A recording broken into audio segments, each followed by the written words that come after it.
around now, say the same thing. They chasing the fame, they got want the name, but they ain't got what's running through these veins. Make way for the king.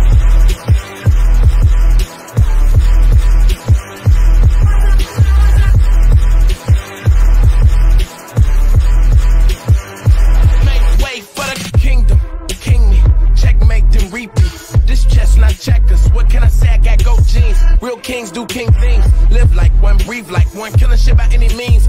Everybody can't lead like one, nah.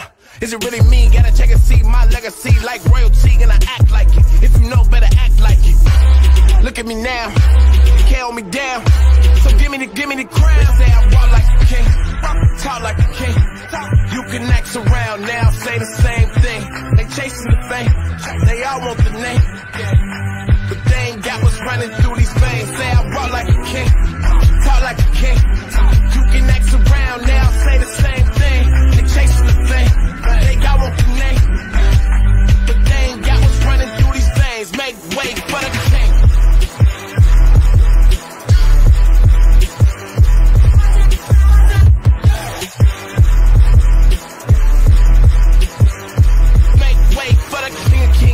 Stretch, no limousine. If you talking winners, gotta intervene. I'm the biggest one of those you ever seen. I'ma need a crown. I'm the only one that ever held it down at the tip top. People flip flop every day, not I. Top 5, I'm a big shot. I'm the one that wanna take the big shots. Big balls, big rings, big rocks, big bag, big moves, big cars, big man, big plan. Get lost, we've been this wrong.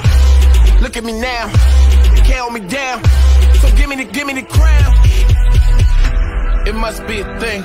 It must be the poise that silence the noise. It must be the heart that sets me apart. It must be the game that gave me the name. It must be the truth, I could be the proof. It could be the chain, it might be the shoes. They watching my moves, they chasing the fame, but they ain't got what's running through these veins. Make way for the king.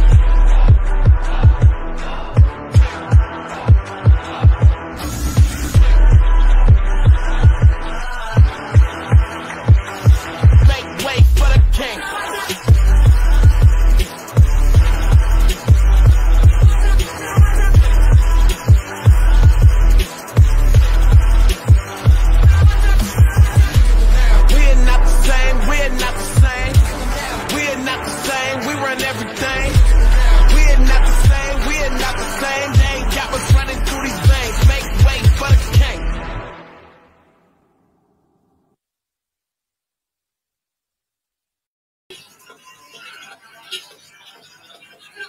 Assalamualaikum warahmatullahi wabarakatuh. Alhamdulillahirabbil alamin. Cawaan banakum sawadika.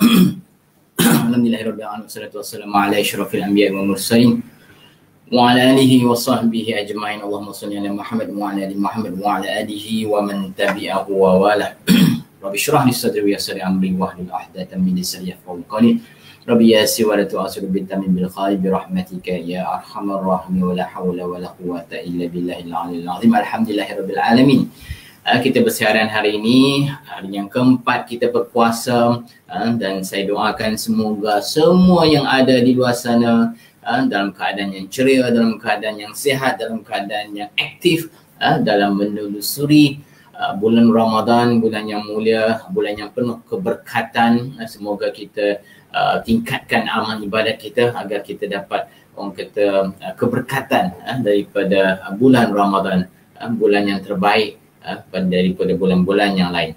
Okey, topik yang akan kita perbincangkan pada hari ini tuan-tuan dan puan-puan adalah Sun Tzu Art of War, dan buku ini telah dilahirkan berkurun lama dahulu, di mana diguna pakai oleh banyak tokoh-tokoh korporat untuk memastikan mereka berjaya dalam bisnes mereka, dalam empire, membina empire mereka.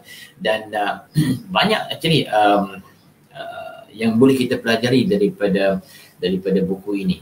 Buku ini juga boleh digunakan untuk taktik peperangan. Buku ini juga boleh digunakan untuk self defense. Buku ini juga boleh digunakan untuk kita bangunkan diri kita, untuk memastikan bahawa kita dapat berjaya dalam kehidupan kita, untuk mengenali siapakah musuh-musuh kita, untuk mengenali apakah taktik dan juga matlamat yang perlu kita kita capai, yang perlu kita lihat untuk pastikan kita capai matlamat dalam kehidupan kita, tuan-tuan dan puan-puan. Jadi hari ini saya nak berkongsi dengan anda Sun Tzu Art of War.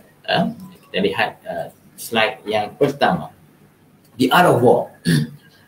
People should not be unfamiliar with the strategy.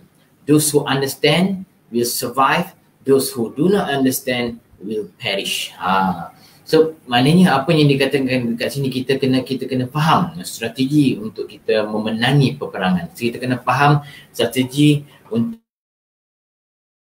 kita maknanya strategi yang kita tetapkan, tuan-tuan dan puan-puan, kita perlu pastikan yang kita jelas dengan strategi. Kita perlu pastikan bahawa strategi yang kita buat detail, terperinci, agar kita mampu mencapai apa jua matlamat dalam kehidupan kita. Kita tak boleh orang kata ambil mudah, remeh dalam pembikinan strategi ini, dalam pembuatan strategi. That's why dalam bisnes, dalam perniagaan, syarikat spend a lot of time untuk membina strategi yang terbaik untuk memastikan mereka mencapai matlamat yang mereka impikan dalam bisnes mereka. Kita juga dalam kehidupan kita, tuan-tuan dan puan-puan. Kalau kita nak mengecapi apa jua dalam kehidupan kita, kalau kita nak dapat apa jua dalam kehidupan, katakan kita nak berjaya dalam pelajaran, of course kita kena pastikan strategi untuk berjaya dalam pelajaran.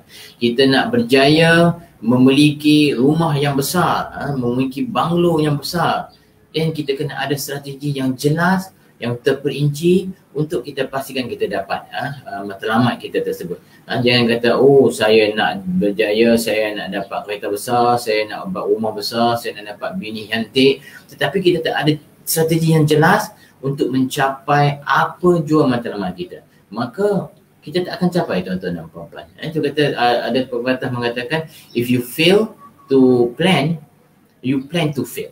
Maknanya kalau kata anda langsung tidak plan, anda langsung tidak membuat perancangan, anda merancang untuk gagal.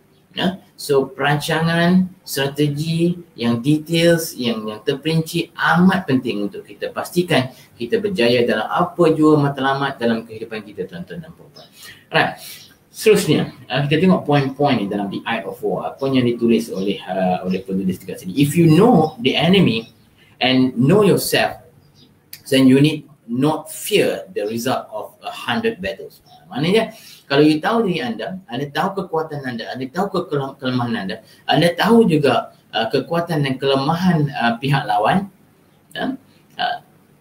anda jangan risau dalam apa jua peperangan dalam kehidupan anda, dan jangan risau dalam apa jua yang anda nak kecapi dalam kehidupan anda akan dapat, anda akan menang, anda akan berjaya. Jadi the point dekat sini adalah kita perlu pastikan yang kita faham diri kita, kekuatan diri kita, kelemahan diri kita, dan pergunakan kekuatan diri kita untuk menjatuhkan pihak lawan. Pergunakan kekuatan dalam diri kita untuk mencapai apa jua matlamat dalam kehidupan kita. Enemy dalam konteks ini, tuan-tuan dan puan-puan, adalah depends. Kalau kata kita berperang, it is enemy. Kalau kita nak mencapai sesuatu dalam bisnes, apa jua rintangan, cabaran yang ada dalam untuk kita mencapai bisnes tersebut, itu adalah enemy kita, itu adalah musuh kita. Jadi kita perlu jelas, kita perlu kenal, kita perlu faham siapa musuh kita, apakah rintangan-rintangan yang perlu kita hadapi, apakah cabaran-cabaran yang perlu kita tentang, yang perlu kita pastikan ianya menjadi kawan kita. Instead of menjadi lawan, dia menjadi kawan kepada kita. Okay. So itu adalah strategi yang pertama. Kenal diri kita, kebaikan dan kelemahan kita. Kenal juga kebaikan dan kelemahan pihak lawan kita. Dan utilize kelemahan pihak lawan. Itu salah satu tips yang kita boleh gunakan. Utilize kelemahan pihak lawan, attack kelemahan pihak lawan untuk kita berjaya dalam bisnes, untuk kita berjaya dalam mencapai kejayaan dalam kehidupan kita. Alright. If you know yourself but not the enemy, for every victory gain you will also suffer a defeat. Dia kata, kalau you kenal diri anda, Kalau you kenal betul-betul tentang diri anda tetapi you tak kenal pihak lawan, ini juga satu yang kerugian tuan-tuan dan puan-puan. Kerugian di mana apa jua kemenangan, apa jua kejayaan dalam kehidupan kita yang kita kecapi, kita kena tahu apa rintangan, apa cabaran, apa permasalahan yang perlu kita tempuhi untuk kita berjaya. Kalau kita tahu tentang diri kita, kelemahan dan kekuatan kita, tapi kita tak tahu tentang kelemahan dan kekuatan pihak lawan, kita tak akan berjaya tuan-tuan dan puan-puan. Kalau kita berjaya pun, kejayaan yang kita kecapi tidak secara total tuan-tuan dan puan-puan. Itu sebabnya kita perlu faham betul-betul pihak lawan kita. Faham betul-betul apa cabaran rintangan yang perlu kita hadapi, yang perlu kita tempuhi untuk kita mencapai kejayaan. Yang seterusnya, if you know neither the enemy nor yourself, you will succumb in every battle. Anda tahu salah satu, anda tahu diri anda ataupun anda tahu hanya pihak lawan saja. Ini juga satu masalah yang mungkin akan membantukan usaha anda, membantukan usaha tuan-tuan dan puan-puan untuk mencapai kejayaan. Jadi kita perlu mengetahui tentang diri kita dan kita perlu mengetahui tentang mereka di seberang sana untuk kita mencapai kejayaan. To secure ourselves lies in our own mind, but the opportunity to defeat the enemy provided by the enemy himself. Okay. Apa opportunity-nya kepada pihak lawan? Opportunity-nya adalah kita tengok kepada kelemahan mereka, kita tengok kepada apa yang kekurangan pada diri mereka yang boleh kita gunakan sebagai satu batu loncatan, yang boleh kita gunakan sebagai kekuatan untuk diri kita untuk defeat customer kita. Sebab kita perlu memahami apa kelemahan dan kekuatan pihak lawan kita untuk kita memudahkan proses untuk kita mencapai kejayaan kita, memudahkan proses untuk kita get the victory. Okay, dapat kejayaan kita. Whoever is the first in the field and awaits the coming of the enemy will be fresh for the fight. Whoever second in the field has to hasten to battle will arrive exhausted. Kalau kita nak berperang tuan-tuan, kalau kita nak berjaya tuan-tuan, kita perlu menjadi orang yang pertama untuk mencapai atau untuk mendapat resepi atau untuk mendapat tips untuk berjaya, untuk orang kata dapatkan bisnes perniagaan tersebut, untuk orang kata berjaya dalam peperangan. So kita perlu mengorak langkah yang pertama, untuk berjaya. Sama juga macam Bill Gates tuan-tuan, sama macam Steve Jobs. Kejayaan mereka bukan setakat kejayaan biasa tuan-tuan. Kejayaan mereka adalah kejayaan di mana mereka membentuk kejayaan, mereka membina kejayaan. Di waktu tersebut, waktu Bill Gates dan juga Steve Jobs berusaha untuk membina empire komputer, membina empire komputer di dunia, waktu itu teknologi komputer masih baru lagi di dunia, masih baru lagi diperkenalkan di dunia, dan masih mentah orang kata. Dan mereka adalah individu yang pertama yang menggagaskan satu impian di mana impian mereka adalah nak memberikan komputer bagi setiap individu manusia di dunia. Bayangkan satu masa dahulu komputer tahun 80-an hanya diguna pakai oleh orang kata individu oleh syarikat-syarikat besar saja. Orang-orang yang biasa marhain macam kita ni memang tak. Even orang kaya pun tak mengguna pakai komputer tuan-tuan zaman tersebut. Sebab apa? Harga komputer memang mahal. Hanya syarikat-syarikat besar saja yang mampu mengguna pakai komputer untuk orang kata menguruskan aktiviti administration di dalam syarikat mereka. Dan Bill Gates hadir dengan menyatakan impian untuk menjadikan komputer hak milik setiap individu di dalam dunia. Itu adalah merupakan gagasan impian yang cukup murni tuan-tuan dan puan-puan. Kalau dahulu mungkin harga komputer 10,000, 20,000 harganya satu biji. Dan waktu tu juga komputer applicationnya agak terhad. Dan sekarang ni komputer menjangkaui teknologinya, menjangkaui macam-macam yang kita boleh guna pakai dengan komputer untuk aktiviti harian kita tuan-tuan dan puan-puan. Okay, dan seterusnya you can be sure of succeeding your attack if you only attack the places that are undefended. Ini satu kelemahan lagi lah tuan-tuan dan puan-puan. Maknanya bila kita faham, kita kenal siapa enemy kita, kita kenal apa cabaran-cabaran kita dan apakah lompang-lompang yang ada dalam lawan kita, maka kita berjaya, kita mudah untuk defeat our enemy. Kita berjaya untuk dapatkan pelanggan-pelanggan kita. Kita berjaya untuk memiliki kejayaan kita. Jadi tak boleh tidak tuan-tuan dan puan-puan. Kita kenal diri kita, back to the first basic, poin yang pertama ni, kita kenal diri kita dan kita kena kenal pihak lawan kita. Kenal diri dan kenal pihak lawan. Ini adalah poin yang paling utama yang perlu kita titik beratkan. Maksudnya kita boleh tahu benda ni, kita tahu diri kita, kita tahu pihak lawan kita, maka semua benda-benda ini akan dapat kita tawan. Enemy kita akan dapat kawan. Impian kita akan dapat kita tawan. Kejayaan kita ataupun matlamat dalam hidup kita, dalam perniagaan kita, bisnes kita, kita dapat tawan tuan-tuan. Sama ada kalau tuan-tuan sedang membina empire, sedang membuat bisnes di luar sana, tu kenal pasti kelemahan dan kekurangan tuan-tuan dan puan-puan. Kenal pasti kekuatan tuan-tuan dan puan-puan. Dan kenal pasti pihak lawan kita.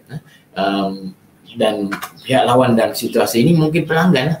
Pelanggan apa pelanggan nak, apa pelanggan, di mana pelanggan berkumpul. Jadi kita kena tahu semua ni tuan-tuan dan puan-puan agar kita dapat menakluk pelanggan kita sebaiknya. Kita dapat menakluk pelanggan kita sebanyak yang mungkin. Okay, yang seterusnya, he who can modify his tactic in relation to his opponent and thereby succeed in winning may be called a heaven-born captain. Okay, so dekat sini kita sebagai individu yang nakkan kejayaan, kita kena be flexible, kita kena be agile untuk ubah taktik strategi kita secepat yang mungkin untuk adapt, untuk sesuaikan dengan perubahan-perubahan yang berlaku di dalam dunia dengan keperluan ataupun kehendak yang diminta oleh customer kita, oleh pelanggan kita di luar sana. Satu contoh yang saya berikan kepada tuan-tuan dan puan-puan, satu masa dahulu kita diperkenalkan dengan teknologi kamera tangkap gambar kan. Dan bila kita cerita tentang kamera tangkap gambar ni yang menggunakan filem satu masa dahulu, orang kenal dengan apa? Dan filem tu sendiri orang sinonim dengan Kodak. Kalau orang kata yang diapers tu orang panggil apa? Pampers. Okey, dan ubat gigi Colgate. Sinonim. Bila kata ubat gigi Colgate, ubat gigi Colgate. Dan filem untuk tangkap gambar ni Kodak. Apa yang berlaku kepada Kodak? Apa yang berlaku kepada Kodak adalah mereka tidak tidak be flexible, tidak agile dengan kehendak dan keperluan semasa dunia dalam teknologi fotografi. Dan sebenarnya mereka dah expose dengan pendedahan digital camera satu masa dahulu. Tetapi mereka ambil endah tak endah disebabkan oleh keadaan ekonomi waktu tu, dan dia orang adalah merupakan monopoli dalam teknologi fotografi dengan pakai filem tersebut, dan banyak orang yang pakai produk mereka mengambil tak indah dengan teknologi digital. Dan apa yang terjadi sekarang ni, mana ada orang pakai dah filem Kodak, mana orang pakai dah filem untuk tangkap gambar tuan-tuan dan puan-puan. Dan Kodak, yes, they are still available in the industry, tetapi they are not the number one anymore. They are not the monopoly company in the industry anymore. Seperti satu masa dahulu. That's why dalam perniagaan kita, dalam untuk kita mencapai kejayaan kita tuan-tuan dan puan-puan, kadang-kadang kita kena be flexible, kadang-kadang kita kena jadi orang kata be agile untuk pastikan bahawa kita stay relevant dengan kehendak dan keperluan pasaran masa kini. So itu adalah tips yang saya nak kongsikan dengan anda pada hari ini, The Art of War from Sun Tzu. Dan saya harap perkongsian ini mendapat manfaat, mendapat sedikit tips dan panduan untuk tuan-tuan dan puan-puan untuk guna pakai untuk membina empire tuan-tuan dan puan-puan, untuk membina business empire tuan-tuan, untuk membina jati diri tuan-tuan dan puan-puan untuk mengecapi kejayaan yang total satu masa nanti. Like, komen dan share agar lebih orang mendapat manfaat daripada perkongsian saya ini. Terima kasih banyak-banyak di atas perhatian anda. Terima kasih dan banyak-banyak kerana menonton sedikit resepi-resepi kehidupan daripada saya, Husniza Husin. Assalamualaikum warahmatullahi wabarakatuh. Ciao an vanakkam. Sawadee.